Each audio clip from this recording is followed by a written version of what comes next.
The question number 1 is, I bought 2 books and 5 pens. If a book costs twice the cost of a pen and a book costs 228, how much will I pay in all? So first, kukunin muna natin yung given na binili niya, which is yung 2 books and 5 pens. So, sabi dito na yung price daw ng isang books is twice siya sa price ng isang ballpen. So, para malaman natin kung magkano ba yung isang ballpen is i-divide natin yung price ng isang book divided by 2 since twice ito siya para malaman, and 228 divided by 2. So, the answer is 114. So, sa 2 books naman yung binili niya, so i-multiply natin ang 228 times 2, and the answer is 456. Now, alamin naman natin kung magkano yung nabili niyang ballpen. So, since ang price ng isang ballpen is 114, i-divide or ita-times natin rather yung 5 ballpen na binili niya and 114 na price ng isang ballpen. So, 114 times 5 is 570. So, the question is, magkano ba lahat yung nagastos niya sa pagbili ng 5 ballpen at 2 books? So, yung 2 books is 456 and yung 5 ballpens is 570. So, 456 plus 570 is 1,026. So, the answer is letter B. Question number 2. I have some beads. When I group them into 17 groups, each group has 328 beads. If I group them into 34 groups, how many beads will there be in each group? So, dito, meaning to say, sa question, meron siyang 17 groups of beads. So, bawat grupo is merong 328. So, aalamin natin kung magkano yung total ng beads niya. So, imumultiply natin yung 17 times 328, so is equal to 5,576. Now, ginrupo naman yung beads sa 34. So, aalamin natin kung magkano ba yung nilalaman ng beads sa bawat grupo na 34. So, yung total beads natin is 5,576. So, i-divide natin ito sa 34. So, 5,576 divided by 34 is equal to 164. So, meaning to say, doon sa 34 group na yon, merong 164 beads each. So, let's proceed to the question number 3. So, the question is, when I divided a number by 23 and I got 126 as a quotient and I earn a remainder of 12, if I divided the same number by 25, what remainder will I get? So, first, kukunin muna natin yung given. Yung given niya, we have the divisor, which is the 23, the quotient 126, while ang ating remainder is 12. So, meron tayo ditong formula, which is and is equal to open parenthesis, D or divisor times Q or quotient, close parenthesis, plus remainder. So, since n ang ating hinahanap or number ang ating hinahanap, n ang ilalagay natin. So, isa-substitute lang natin siya. Eto, and is equal to open parenthesis, 23 times 126, close parenthesis, plus 12. So, yung ita-times natin, yung 23 times 126 is equal to 2,898. And i-bring down natin yung 12. So, copy the 12 and ipa-plus naman natin yung 2,898 plus 12. Ang answer niya or the result is 2,910. Now, the question is, if I divided the same number by 25, what remainder will I get? So, para malaman natin kung ano ang remainder niya is, i-divide natin yung same number, which is yung 2,910 sa 25. So, para malaman natin, so this is 25 divided by 29. The answer is 1. So, 1 times 25 is Okay na. so now aalamin natin kung ano ba yung remainder niya. So yung 25 is i-divide natin siya sa 29. So 29 divided by 25 or 29 divided by 25, yes, is equal to 1. So 1 times 25 is 25. Now 29 minus 25 is equal to 4. So, since hindi pwede yung 25 divided by 4, kasi dapat dito yung mas malaki, is i-bring down natin yung number 1. So, 45 divided by 25 is 1. So, 1 times 25 is 25. So, minus ulit, 45 minus 25 is 16. So, since hindi naman pwede yung 16 divided by 25, i-bring down natin yung 0. So, 160 divided by 25 is 6. So, 6 times 25 is 150. So, now, 160 minus 150 is equal to 10. So, ito ang remainder niya. So, ang answer niya is letter B. Kasi B ang kanyang remainder.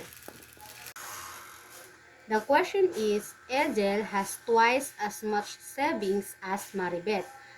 Pim has half as much savings as Maribeth.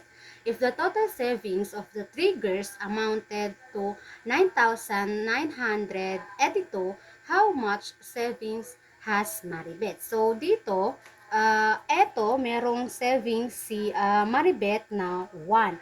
Habang si Ezel naman is may savings na 2. While si Arpim is meron siyang savings na 1/2. So, i-add natin itong kanilang savings. 1 plus 2 is 3 and 3 plus 1/2 is 3/2 or 3.5. Kasi, ang equivalent ng 1/2 is 0.5. So, yung 9,982 is ito yung total savings ng triggers. So, para malaman natin yung kung magkano ba yung savings ni Maribeth, yung total savings nila is i-divide natin sa 3.5. So, 9,982 divided by 3.5 is equal to 2,852. So, ang 2,852, ito yung total savings ni Maribeth. Now, paano natin malalaman kung magkano yung total savings ni Ezel? Sinabi dito na yung total savings ni Ezel is times 2 siya doon sa total savings ni Maribeth. So, ita-times lang natin yung 2,852 times 2 is equal to 5,701. And eto na yung total savings ni Ezel. Now, alamin naman natin kung magkano yung total savings ni Arpim. Dito, ang sabi na yung total savings daw ni Arpim is half doon sa total savings ni Maribeth. And ang gagawin natin, yung total savings ni Maribeth is i-divide natin siya into 2. and 2,852 divided by 2 is equal to 1,426. So, ito na yung total savings ni Ate. Now, yung 2,000 or 9,982, para malaman natin kung tama ba itong total savings nilang apat, i-add lang natin yung 2,852 plus 5,704 or 1 rather, and plus 1,426 is equal to 9,952.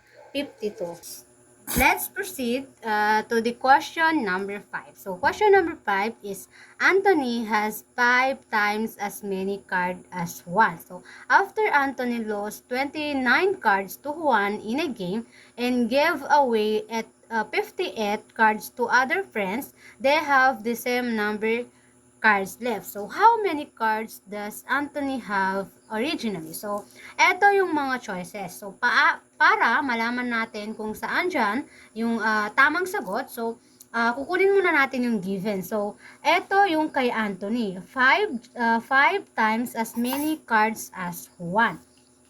And, isa-substitute lang natin, yung kay Anthony na 29 is eto yung loss niya, yun yung natalo sa kanya. And yung 58 is yun naman yung binigay niya sa kaibigan niya. So, why negative siya? Kasi nga, loss. Why negative dito sa 58? Kasi nga, binigay niya doon sa friend niya. So,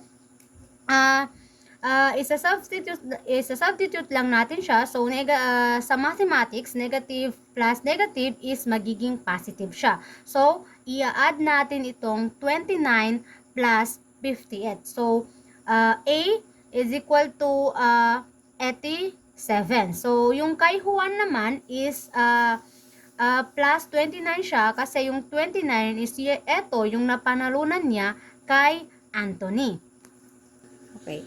Now, let us substitute this one, yung kay Anthony na 87 and yung kay Juan na 29. So, copy and copy.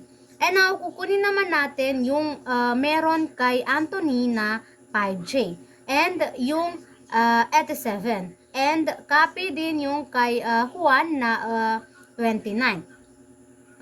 Now, is etong 5J is ita-transfer natin siya dito. And sa mathematics, na kapag ka yung positive ita-transfer natin is magiging negative siya. So, 5J, negative J minus 87 is equal to 25. So, 5J is equal to mayroon na siyang invisible or na 1 dito. So, 5J is equal to 1 is 4J. So, copy the 87 and the 29.